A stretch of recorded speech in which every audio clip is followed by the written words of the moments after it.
Selamat pagi, selamat hari Minggu. Hari ini saya mau khotbahkan sesuatu yang saya paling suka khotbahkan. Tentang ini nih yang saya favorit topik saya. Saya usahakan bisa nggak ya buka ini ya. Oke, pencet apa ya? Cet. Oke, saya sudah siapkan PowerPoint. Tadi pagi saya sudah khotbah yang berbeda, tapi saya hari ini tergerak untuk membagikan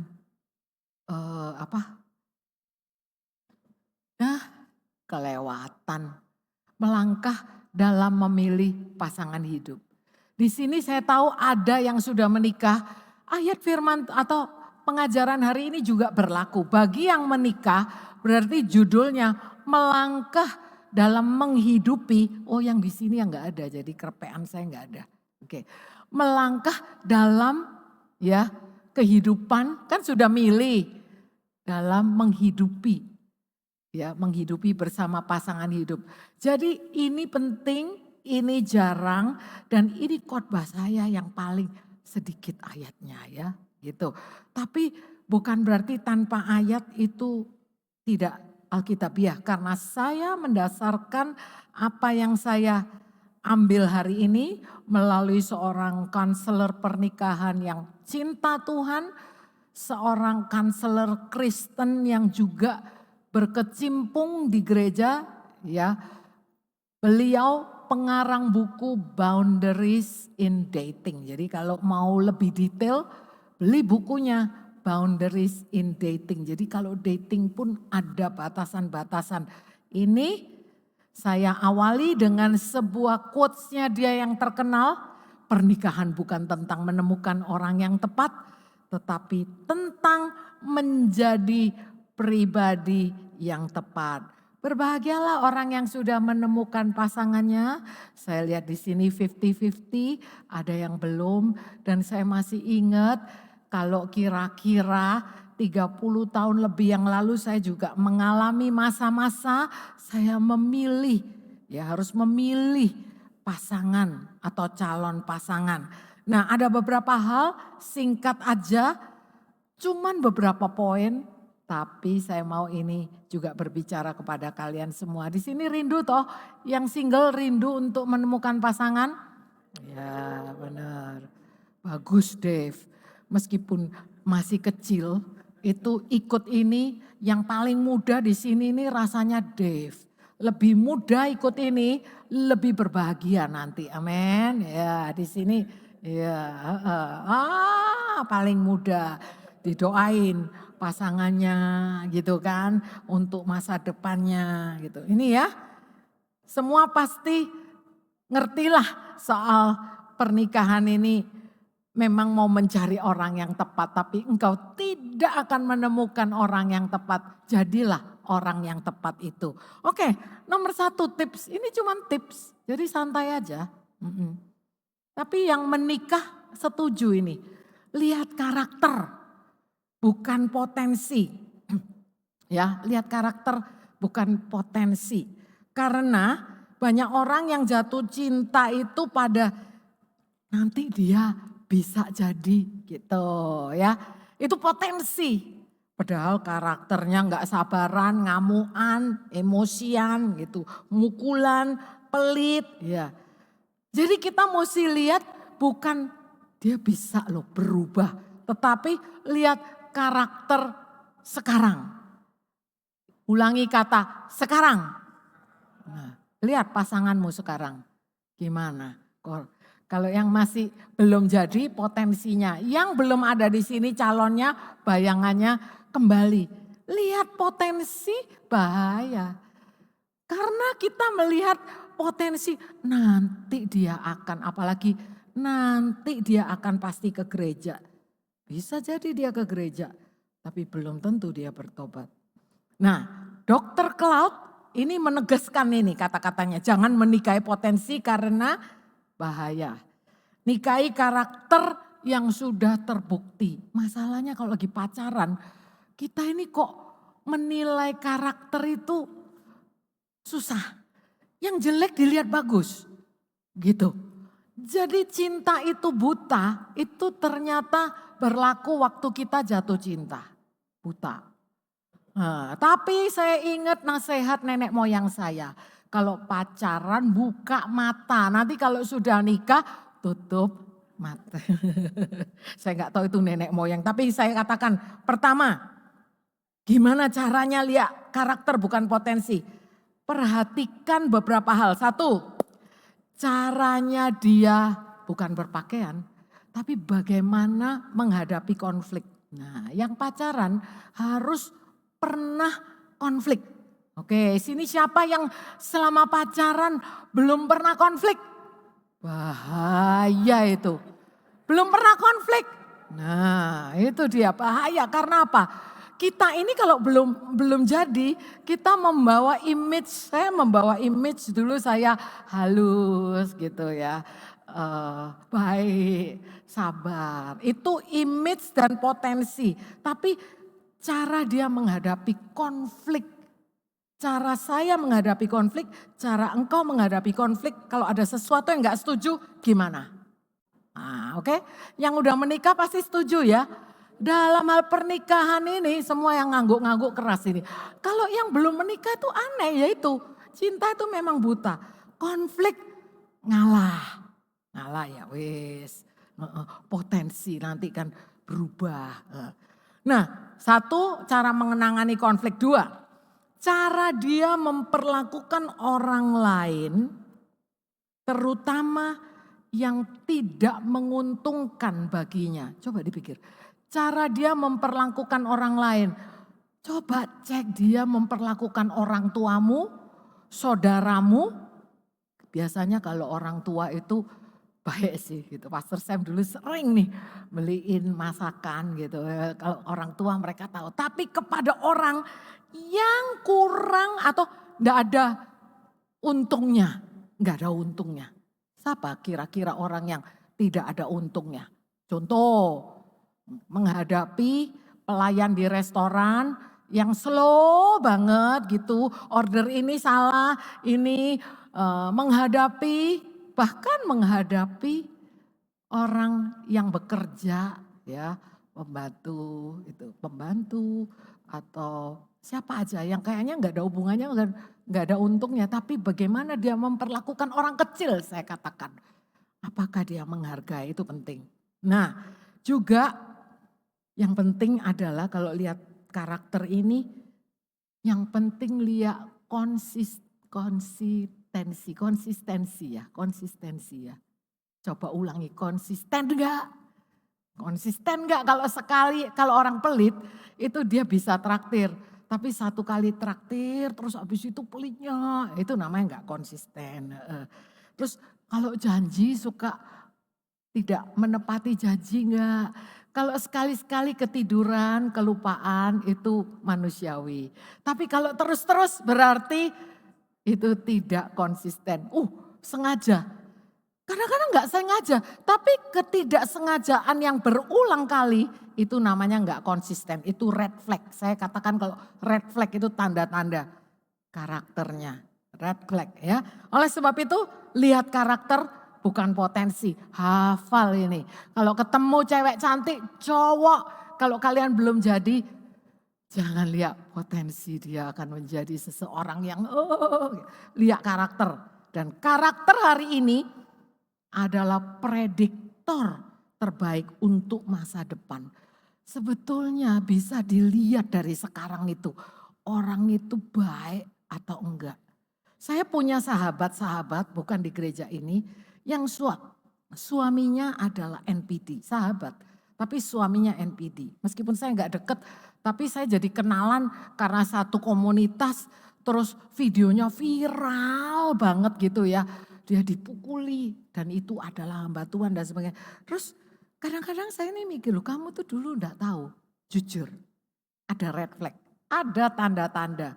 Tapi karena lihat potensi, kalau udah habis gebukin terus ngerayunya itu maut baiknya, luluhlah leleh seperti coklat hatimu.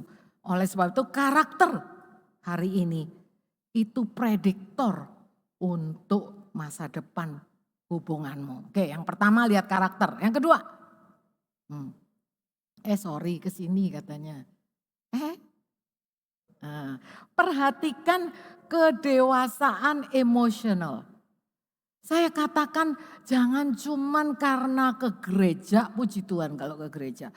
Pelayanan, puji Tuhan kalau pelayanan. Tetapi yang semua yang datang ke gereja ini belum tentu matang secara emosi. Saya mengharapkan sebagai hamba Tuhan, orang yang mengerti firman itu adalah orang yang matang secara emosi. Ternyata nggak ada hubungannya. Ada orang yang lebih kenal firman, hafal firman, tapi tetap aja tidak bisa menguasai perasaan atau emosinya. Ada orang yang bisa ngomongin firman, menasehati, ya, mengerti, menasehati, menghafal, gitu, tahu ayatnya di mana dan terlihat rohani. Tapi sekali lagi, bagaimana kita bisa tahu dia dewasa emosionalnya, tahu dari mana coba? Gimana kita menilai? Kadang kita melihat orang rohani dari perkataannya, dari perbuatannya, tapi pasangan yang ideal itu harus memperhatikan kedewasaan emosional ya. Pasangan yang dewasa emosionalnya ini begini, mampu mengelola. Mampu apa? Mengelola. Karena di dalam kita hidup ini emosi itu enggak salah. Tuhan kasih kita kemampuan emosi untuk marah. Supaya apa? Tuhan Yesus juga marah. Kalau melihat ketidakadilan, kalau kita lihat ada orang yang enggak salah diperlakukan salah, itu harusnya emosi kita ikut marah. Ya, emosi itu enggak masalah gitu loh. Tapi mengelola supaya kita bukannya dikuasai oleh emosi tapi kita menguasai. Dari kata mengelola, kita bisa mengelola, kita bisa menguasai dan bukan dikuasai oleh emosi. Nah ini ciri-cirinya saya baca ya. Nah kalau cari orang yang mateng nih emosinya gitu, ini cirinya simple. Bertanggung jawab atas kesalahannya. Nah, selama pacaran pernah mendapatkan pasanganmu salah? Belum pernah ya. Nanti kalau sudah menikah ya, apa yang pasanganmu lakukan banyakan kita lihatnya banyak salahnya. Bener yang udah menikah? Ya kok salah melulu dan yang satu merasa kamu kok nyalain aku selalu sih gitu biasanya. Ya saya nggak tahu siapa tapi inilah orang yang dewasa itu bisa ngaku. Kalau salah ya ngaku. Kebanyakan susah untuk mengakui. Nah, dan orang yang emosionalnya mateng, ini nih. Tidak suka menyalahkan orang lain. Biasanya itu satu paket. Kalau enggak bisa ngaku salah, itu nyalain orang lain. Wah, kalau dapat pasangan yang begitu, wah, saya ikut berduka cita.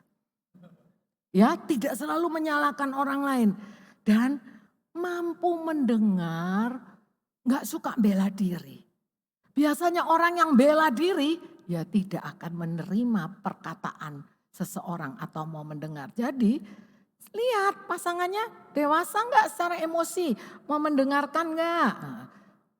Dan lebih lagi tidak meledak-ledak atau memanipulasi dengan emosi.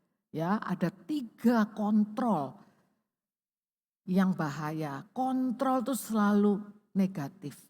Kecuali quality control itu bagus. Kalau pabrik kontrol itu supaya kualitasnya bagus. Manusia kontrol itu mengontrol dan dikontrol dua-duanya jelek. Kontrol bahasa Indonesia kendali. Mengendalikan dan dikendalikan itu dua-dua kata yang negatif. Karena Tuhan Yesus waktu berkata tentang buah roh, dia katakan Roh Kudus ini salah satunya adalah menguasai diri. Jadi kita boleh mengendalikan diri, tidak boleh mengendalikan orang lain. Dan tidak mungkin bisa mengendalikan apalagi merubah orang lain. Tapi kita belajar untuk lihat kalau orangnya meledak-ledak itu tidak dewasa emosi. Tapi lawannya adalah kalau nggak meledak-ledak karena kita seneng kalau meledak tuh ekspresif. Tapi kita ketemu nggak pasangan yang diem maksudnya. No word, susah ngomong. Katanya introvert.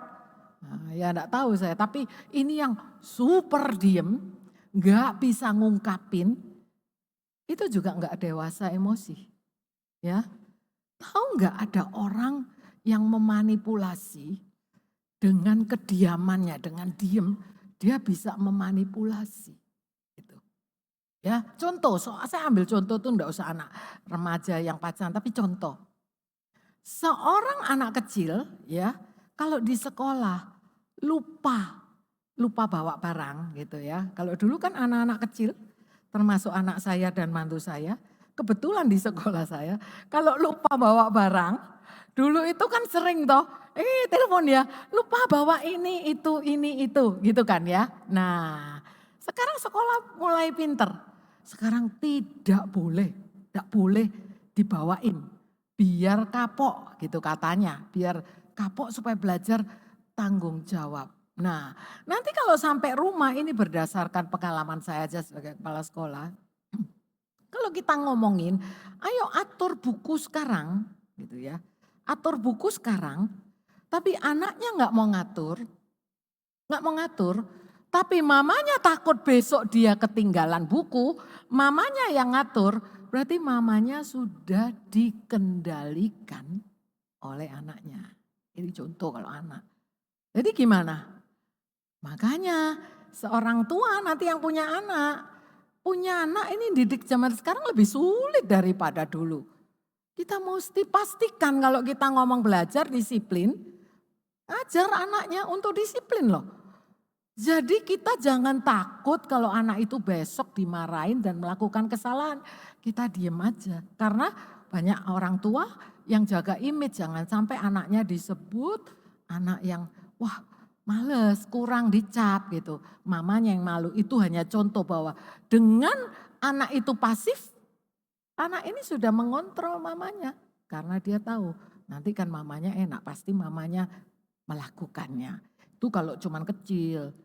Cuman antara ngatur buku, nanti kalau satu kali dia udah berubah jadi suami atau istri gitu. Nanti ngatur rumah tangganya pun nanti istrinya yang marah, ayo kamu bersihin, buang sampah. Nanti tuding-tuding, ayo kamu.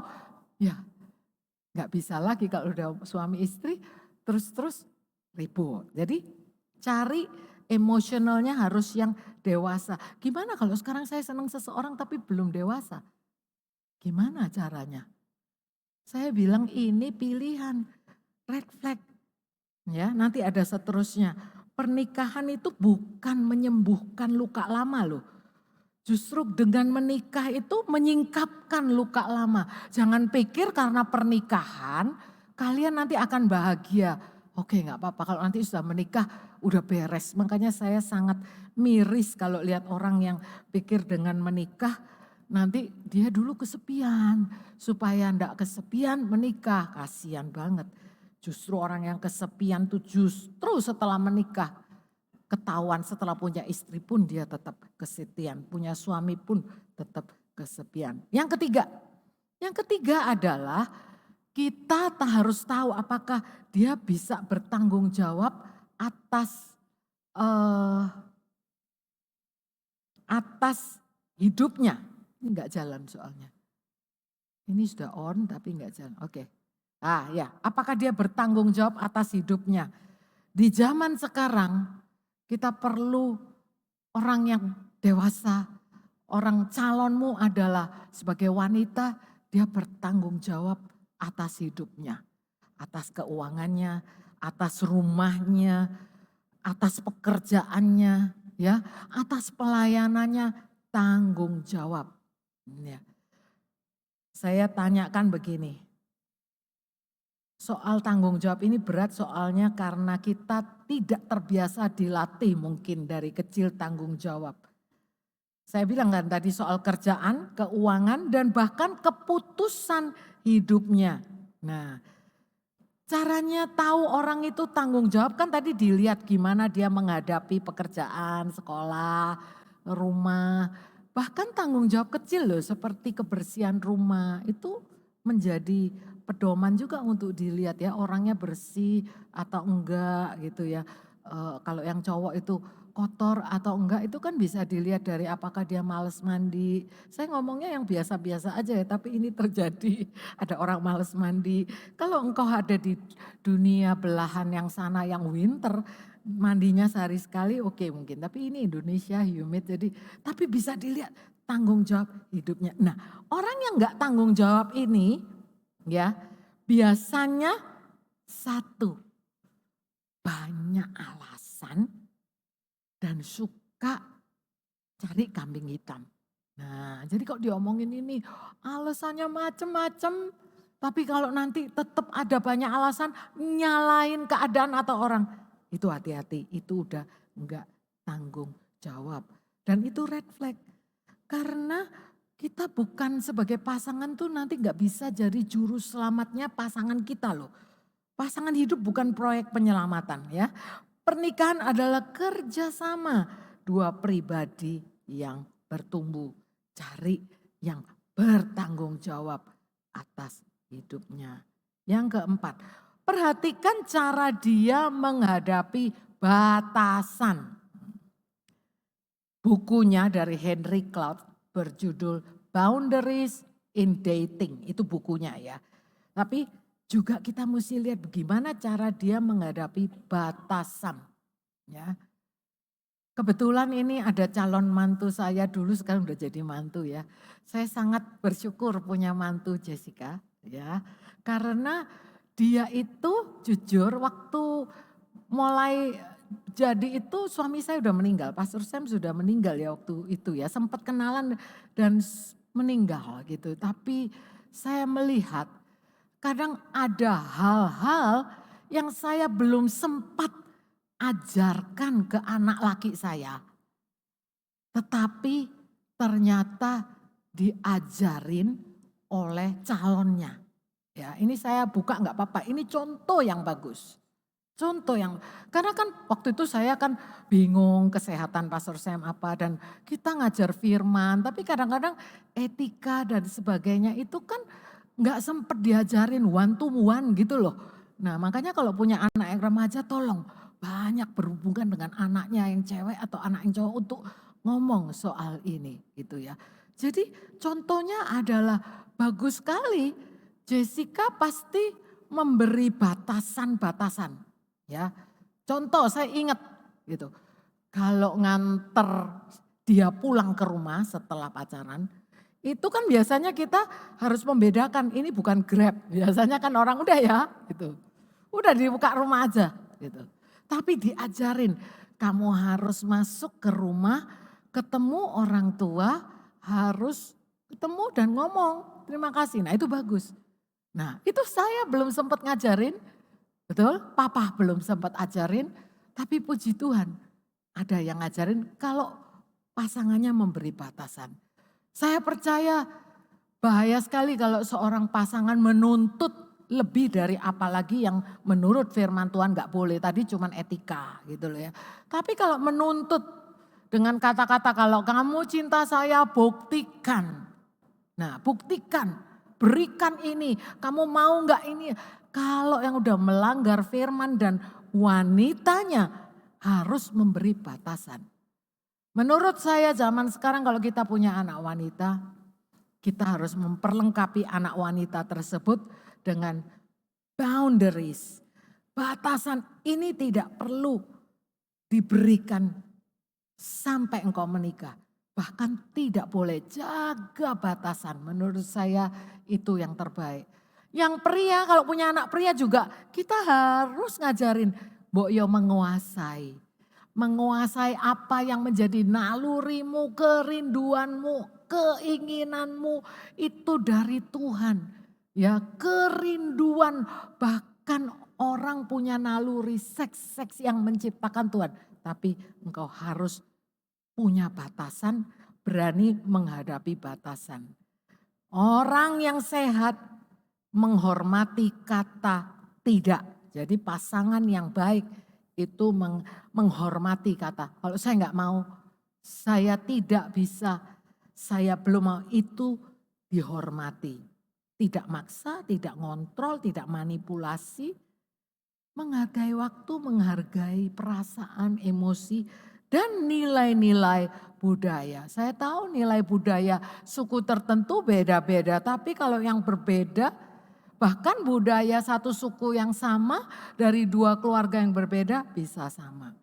Ya, terutama red flag ini saya sangat hati-hati. Kalau tidak menghormati batasan rohani, emosional atau fisik itu udah bahaya. Cemburu yang berlebihan sebagai bukti cinta itu bahaya. Cemburu memanglah ada buktinya, iya dia kalau itu cemburu saya, cemburu normal, tapi cemburu yang berlebihan itu bukan bukti cinta.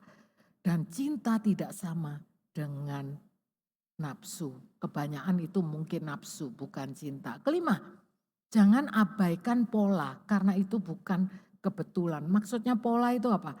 Kalau satu kesalahan kita bisa maafkan. Tapi kalau kesalahan itu diulangi, itu adalah sebuah pola, ya. Tidak usah tanya saya berapa kali baru jadi pola. Engkau punya Roh Kudus, engkau punya roh yang bisa menimbang. Nah, oleh sebab itu pola perilaku tidak boleh diabaikan karena itu bukan kebetulan. Jadi caranya adalah apakah masalah yang sama ini terus menerus? Apakah ada pertobatan dan perubahan? Nah, saya senangnya quote ini. Saya senang dengan quote ini. Pola yang kamu toleransi saat pacaran akan menjadi budaya dalam pernikahan. Sekali lagi saya ulangi. Pola yang kamu toleransi, ya udah ini saya toleransi deh. Saya ngalah. Padahal polanya negatif. Itu akan tetap menjadi pola dan bahkan menjadi budaya. Kalau udah budaya itu udah gak bisa berubah. Ya, itu dia. Jadi hati-hati jangan abaikan pola. Nah yang keenam, mau bertumbuh gak sih? Seseorang tuh kalau pacaran harusnya tambah pacaran, dia tambah belajar bersama-sama. Mau bertumbuh gak? Pasangan yang baik tidak harus sempurna ya, tapi harus mau bertumbuh. Iya. Tanda orang yang mau bertumbuh, hubungan lagi dengan 1, 2, 3. Mau ditegur, mau belajar, mau dikonselingin kalau perlu. Rendah hati di hadapan Tuhan. Pernikahan sehat adalah dua orang yang sama-sama berkata, aku belum sempurna, aku belum sampai, tapi aku mau belajar dan bahkan kita saling menyempurnakan. Lihat pasangannya katakan, kita saling menyempurnakan, kita belum sempurna. Ini dia, kalau yang punya pasangan boleh ngomong, belum lulus. Nah, yang ketujuh dan yang terakhir, saya bilang libatkan Tuhan dan komunitas. Saya nggak percaya kalau orang makanya pacaran berdua terus itu berbahaya. Dan memang perlu melibatkan Tuhan. Kalau melibatkan Tuhan berarti melibatkan komunitas. Ya, memang kita perlu berdoa secara pribadi, tapi perlu nasihat dari teman-teman. Ini ada yang sudah menikah lebih lama sebagai kakak-kakak pembimbing, teladan dalam pernikahan. Nah, masukan dari orang dewasa rohani itu biasanya lebih objektif. Makanya kalau pacaran tuh jangan sungkan ngenalin ke kita-kita yang lebih tua atau lebih dewasa. Jangan sungkan tanya pendapat. Menurut Anda gimana nih? Jangan sungkan sekali lagi karena kita kalau lagi jatuh cinta sulit untuk menjadi objektif. Libatkan komunitas. libatkan, belajar bersama-sama, melayani bersama, dan nggak selalu berdua supaya kelihatan. Kalau bersama-sama kelihatan gitu, dalam pelayanan kelihatan. Oleh sebab itu saya tutup, cinta memang penting, tapi hikmat jauh lebih penting. Percayalah kepada Tuhan dengan segenap hatimu dan jangan bersandar kepada pengertianmu sendiri. Amsal 3 ayat 5 dan bahkan ayat 6. Saya mau memberikan kesempatan meskipun ini kelihatannya kebaktian. Kalau ada yang mau bertanya enggak ada salahnya karena ini jumlah kecil. Kalau tidak ada yang bertanya ya enggak apa-apa. Tapi kalau enggak ada yang bertanya saya yang tanya nanti. Saya minta mic satu. Nah oke. Saya mau tanya apakah ada yang mau tanya? Karena ini mumpung kecil. Karena kalau mau bikin seminar lagi begini jarang terus sekalian saya katakan paling enggak kalian. Ada yang mau nanya? Enggak ada. Nah saya mau nanya gitu ya, sekarang saya tunjuk ini sekarang. Bener nih nggak ada yang nanya ya. Saya mau tunjuk nanti yang masih single gitu. Nanti saya mau nunjuk pasangan yang paling muda yang baru menikah gitu ya. Ya itu aja, saya mau tunjuk dulu yang single ya. Saya pilih ya. Saya pilih deh. Saya kepingin nanya, Kapernaum boleh ya? Aduh udah senyum-senyum. Tahu aja kalau saya mau nanya ya Kapernaum ya. Sebagai seorang yang single tadi gitu. Kan tadi saya kasih poin dari 1 sampai ke berapa tuh ya. Sampai ke 7 gitu ya. Gitu ya. Semuanya yang saya katakan itu pasti ada yang iya kan. Menurut kamu, dalam kamu pasti pengen punya pasangan ya. Itu kalau normal begitu ya, pasangan yang lawan jenis. Menurut kamu yang dalam kehidupan sehari yang paling susah itu apa? Godaan sebagai seorang pria untuk mendapatkan pasangan itu pergumulannya apa yang paling berat?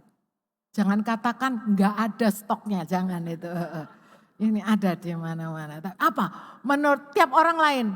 Enggak boleh panjang-panjang cuman dulu. Menurut kamu pergumulannya itu karena kamu punya standar pasti ya, yang tadi 77 punya standar. Nah kalau dia punya standar, ternyata saya khotbah dia punya standar yang sama. Menurut kamu apa pergumulan terbesar untuk mendapatkan cewek yang seperti saya katakan memenuhi syarat 7 itu apa menurut kamu? Yang terberat itu di mana? Seperti poin nomor 6, apakah dia mau bertumbuh?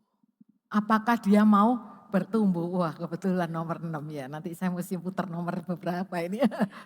Susah ya? Susah. Oh, Karena contohnya pengen tahu gimana sih? Karena- Udah lama saya lupa waktu muda gimana ya kalau mau tumbuh. Bagi kamu tuh definisi bertumbuh contohnya aplikasinya apa bertumbuh itu? Contoh. Contoh, apakah dia memang mau bertumbuh di dalam Tuhan atau tidak? Oh, mau dibentuk di dalam Tuhan Ya. atau enggak? Oh, gitu. Luar biasa. Makasih Giber. Giber tolong tunjuk satu orang single yang cewek. Tolong tunjuklah. Seseorang yang cewek. Hani. Single, ya, single ya, ya. Oke, silahkan. Kalau kamu tadi, menurut kamu kan ada ya, gitu. Menurut kamu tadi nomor 1 sampai 7 masih ingat nggak ya? Kira-kira apa ya susahnya cari cowok yang gimana yang paling susah menurut kamu? Dewasa secara emosional. Dewasa secara emosional. Banyak cowok nggak dewasa gitu ya. Ya gitu. Iya begitulah, iya benar-benar. Saya menghargai kejujuranmu. Kalau saya juga gitu sebagai wanita, masa yang ceweknya lebih mateng, lebih bisa menguasai gitu ya. Terima kasih. Nah sekarang tunjuk pasangan yang paling tua menikah. Saya berikan mic kepada yang paling pernikahan anniversary-nya. Ini saya mau dengar. Beliau-beliau ini akan menjadi, oke, Sugi berapa tahun pernikahan? Masih ingat tanggal pernikahan? Jangan-jangan lupa tanggal pernikahan. Berapa tahun? 3 Februari sebentar lagi anniversary dan sudah berapa tahun menikah? 20 tahun. Kalau Mas Freddy dengan Helen? 13, oke betul kamu yang paling itu. Ya sudah, ya betul. Ya, tadi yang saya katakan 1, 2, 3 betul ya. Dan setelah menikah, bagaimana nasihat yang engkau bisa berikan kepada orang yang masih belum menikah? Berikan satu nasihat yang bisa engkau berikan kepada pasangan atau orang yang sedang mencari pasangan berdasarkan pengalaman kehidupanmu. Apa ya? Dari yang kamu sendiri pasti mencakup 7, tapi coba ini tiba-tiba ini banyak yang mau dengar Sugi udah 20 tahun loh. Pasti pernah konflik loh. Benar. Iya sering lagi ya. Gimana? Coba berikan pengalaman atau nasihat kepada adik-adik yang nanti sebentar lagi mau menikah atau memilih pasangan kira-kira. Coba. Iya mungkin seperti yang tadi ya Pastor yang quote-nya yang pertama itu ya. Oke. Maksudnya. Iya. Iya. Maksudnya itu kadang kalau mungkin buat teman-teman aja ya. Teman-teman di sini kan jaraknya masih jauh ya dengan saya. Saya kan sudah setengah abad ya. Oh, oke. Setengah Iya, abad. iya.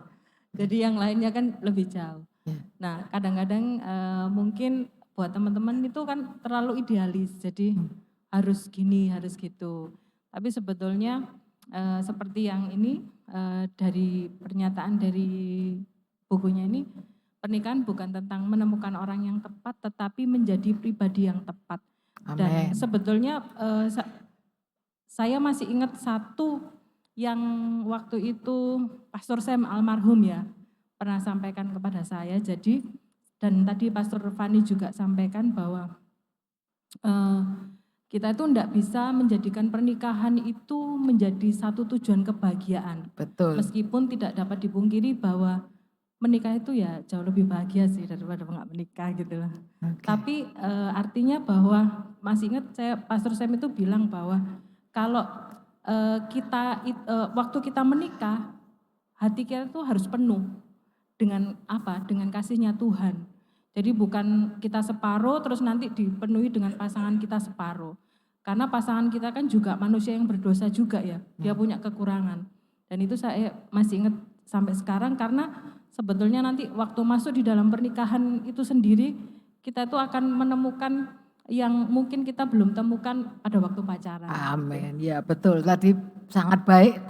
Ternyata itu nasihat yang sama yang Henry Cloud berikan. Dikatakan tujuan pernikahan bukanlah kebahagiaan. Karena kalau menikah supaya bahagia, kita akan terperangkap. Karena enggak mungkin engkau bahagia semata.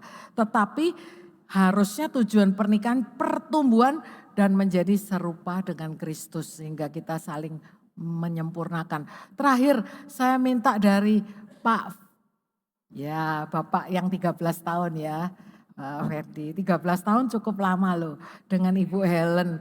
Yang masih tetap lengket, harmonis seperti pasangan muda. Iya, gimana nih? Saya minta dong pendapatnya untuk adik-adik di sini ya. Kalian yang udah melangkah 13 tahun gimana? Kena juga, saya kira nggak kena tadi. Oh kena, ya pasti. Masih ada waktu soalnya ya. Jadi kalau yang perjalanan kita intinya kalau menurut saya ya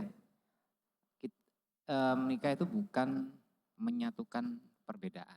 Oke. Pasti karena analoginya misal saya air kemudian Helen ini minyak. Mau diapa-apain nggak akan bisa nyatu. Tapi yang perlu kita pahami adalah ketika saya air, minyak ini karakternya seperti apa. Kemudian si minyak juga air ini karakternya seperti apa. Jadi ketika kita sudah belajar untuk saling memahami satu dengan yang lain, kita bisa tahu, oh ketika dia gini, oh berarti saya harus seperti ini. Okay. Itu juga ketika saya gini, Helen akan mengambil langkah yang seperti apa.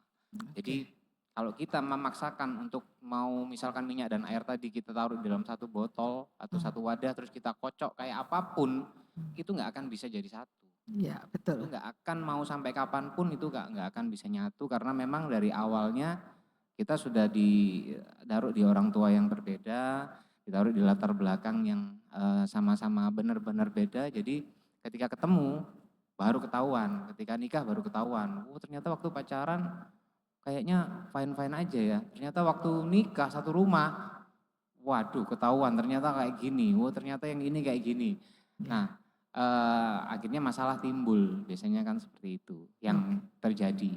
Oke. Nah ketika nggak bisa untuk membuat itu akhirnya ya ada yang silent treatment lah, ada yang aku butuh me time, aku juga butuh me time. Ya, Jadi itu biasanya cewek yang ya, butuh me time ya. jadi Silent sebenarnya treatment biasanya cowok. ya, padahal Ya. sebenarnya bukan itu. Oke. Kita nggak bisa menyamakan ketika kita sendiri, ketika kita bujangan dengan ketika kita sudah menikah. Jadi Oke. memang ada sesuatu yang harus ya kita rubah. Jadi nggak bisa, aku kayak gini ya, aku kayak gini.